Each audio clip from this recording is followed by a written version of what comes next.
రీసెంట్గా సీఎంఏ మళ్ళీ అనౌన్స్ చేసిండు ఎటువంటి లిటికేషన్లు లేకుండా గ్రూప్ 1 గ్రూప్ 2 కావచ్చు ఎస్ఐ పోస్టులు కావచ్చు ఇవన్నీ కూడా మళ్ళీ మేము రిక్రూట్మెంట్కి సన్నద్ధం అవుతున్నాం అని చెప్పి పోస్టుల లిస్టులు కూడా చదివిండ్రు కదా, నమ్మకం లేదా? ఇంకా నమ్మకం ఏముంది? ఇప్పుడు అక్కడ ఎమ్మెల్సీ ఎన్నికలు ఉన్నాయి, 4 జిల్లాలు, ఉమ్మడి జిల్లాలు 4 జిల్లాలు, 4 జిల్లాలు ఉత్తర తెలంగాణ, ఆదిలాబాదు, నిజామాబాదు, కరీంనగర్, మెదక్. ఈ 4 జిల్లాలలో బీజేపీ గట్టి అని ఉంది, బీఆర్ఎస్ గట్టి అని ఉంది. కాబట్టి ఇక్కడ నిరుద్యోగులు అనేటువంటి కాంగ్రెస్ పైన సంవత్సరం 6 నెలల్లోనే వ్యతిరేకంగా ఉన్నారు.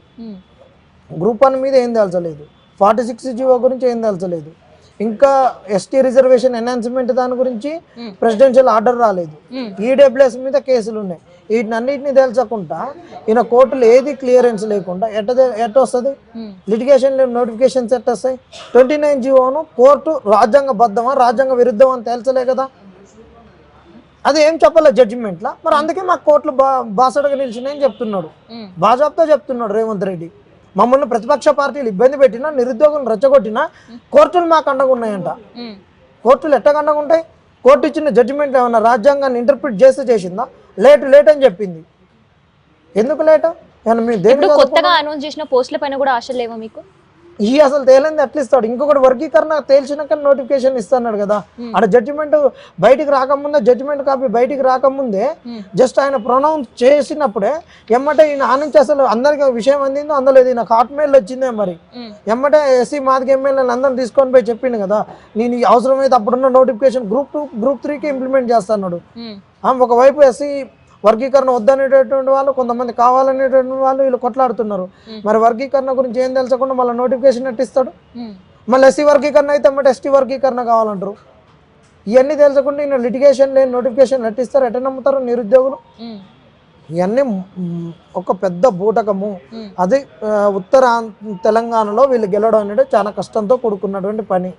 కాబట్టి నిరుద్యోగుల్ని మభ్యపెట్టి ఓట్లు వేయించుకోవడానికి చేస్తున్నటువంటి ఒక స్టంట్ మాత్రమే తప్పితే ఇంకొకటి ఏమీ లేదు. అయితే ఇప్పుడు ఉండే ఉద్యోగులు, ప్రభుత్వంలో ఉండే ఉద్యోగులకి వయో పరిమితి పెంచడానికి ప్రయత్నాలు సాగుతున్నాయి. దానికి సంబంధించిన అసలుకి ఏమంటారు అనేది ఒక క్వశ్చనేర్ కూడా ఇచ్చిర్రు, వాళ్ళ అభిప్రాయాలు కూడా సేకరిస్తున్నారు. సో త్వరలోనే ఒక డెసిషన్ కూడా గవర్నమెంట్ తీసుకోబోతుంది అనే వార్తలు వినిపిస్తున్నాయి. సో ఏమంటారు దాని మీద మీరు? ఆ రోజు మరి బీఆర్ఎస్ నిరుద్యోగులకు ఉద్యోగాలు రాకుండా చేస్తుంది, వయో పరిమితి పెంచని చెప్పి అన్నారు. ఖచ్చితంగా మేము రాగానే దాన్ని 58 చేస్తామని చెప్పారు. అప్పటికున్నటువంటి 2 లక్షల వేకెన్సీస్తో పాటు వీళ్ళని కూడా మేము ఏది తగ్గిస్తామని చెప్పారు. ఎంప్లాయీస్ కూడా అందరూ కూడా మాకు వయసు తగ్గిస్తేనే మంచిదని చెప్పారు. వీళ్ళ ఎంప్లాయీస్ ఎవరు కూడా వయసు పెంచమని కోరడం లేదు, వీళ్ళొక్కళ్ళే అడుగుతున్నారు. దాంట్లో అంతరార్థం ఏంటంటే ఈ వయసును పెంచుకుంటూ చేసుకొని ఎందుకు అడుగుతున్నారంటే కొంతమంది ఎంప్లాయీస్ యూనియన్స్ ఉన్నాయి, వాళ్ళు ప్రభుత్వం పైన డిఏలు 4 డిఏలు పిఎఫ్లు వీటన్నిటిని అడిగారు. వాళ్ళు ఈ కాంగ్రెస్ రావడానికి వాళ్ళు కూడా కృషి చేసారు. వీళ్ళందరినీ మభ్య పెట్టడానికి, వాళ్ళందరినీ మచ్చ చేసుకోవడానికి ఇప్పుడు 3 ఏళ్ళు పెంచారు అనుకో, 4 ఏళ్ళు పెంచుతారు. పెంచితే వాళ్ళందరికీ మంచి మంచి పోస్టులు వస్తాయి, వయసు ఎక్కువ పెరుగుద్ది కదా. రేపు హెచ్ఓడీలు అవుతారు, మంచి మంచి పొజిషన్ వస్తుంది. సెక్రటరియట్లో ఉన్నటువంటి వాళ్ళు కూడా కొంతమంది జాయింట్ సెక్రటరీలు అవుతారు, జీవో తయారు చేసేటువంటి మేకింగ్ పవర్ వస్తుంది, అన్నీ వస్తాయి. కాబట్టి వాళ్ళని మచ్చ చేసుకోవడం అనే అంశంతో చేస్తున్నాం. ఆ రోజు ముఖ్యంగా ఇప్పుడు చెప్తున్నాం, వీళ్ళని రిటైర్మెంట్ చేస్తే ప్రభుత్వం పైన భారం పడుతుంది అని అన్నారు. అందుకే వీళ్ళు ఇవ్వట్లేదు అని చెప్పారు. ఆ భారాన్ని ఒక పనికి వల్ల స్కీమ్ తెచ్చారు బీఆర్ఎస్, ఒక బతుకమ్మ చీరలు తెచ్చారు. అది ఎవరు కట్టుకోవట్లేరు బతుకమ్మ చీరలను. అంత దరిద్రంగా తెలంగాణ ఆడపడుచులేదు, బతుకమ్మ చీరలు తెచ్చేసి తెలంగాణ ఆడపడుచులు ఇజ్జత్ తీసారు. ఆ పైసలు పెడితే ఇలా రిటైర్మెంట్కి ఇవ్వాల్సినటువంటి బెనిఫిట్స్ ఇవ్వచ్చు అన్నారు. కరెక్టే. మరి ఇలా ఫ్రీ బస్ ఎవడు అడిగిండు? ఫ్రీ బస్ తోటి అడవులు కొట్టుకొని వస్తున్నారు కదా. ఫ్రీ బస్సులలో ఎల్లిపాయలు పొట్టు తీస్తున్నారు, ఉల్లిపాయల పొట్టు తీస్తున్నారు. ఉల్లిపాయల పొట్టు ఎట్ట ఊడగొడుతున్నారు, అట్ట వీళ్ళు శికలు పట్టుకొని ఈపులు బల కొట్టుకొని ఈపులు శుభ్రం చేసుకుంటారు. శికలు ఊడిపోతున్నాయి. ఉల్లిపొట్టు ఎల్లిపొట్టు ఉన్నట్టు ఇలా శికలు ఊడిపోతున్నాయి, అట్ట కొట్టుకుంటున్నారు కదా. మరి ఆ ఫ్రీ బస్ ఎందుకు? ఆ ఫ్రీ బస్సును తీసేసి అలా ఉద్యోగాలు ఇస్తే యువతకు ఉద్యోగాలు వస్తాయి కదా. మన ఇక్కడ డబ్బులు లేవని వాళ్ళు తెలియదా? డబ్బులు లేవని తెలిసే ఇంకా వయసు తగ్గిస్తాను. మరి వాళ్ళు డబ్బులు లేవని తెలుసు కదా, మరి తెలిసినాక ఇంకా వయసు ఎట్లా పెంచుతా అనుకుంటున్నావు?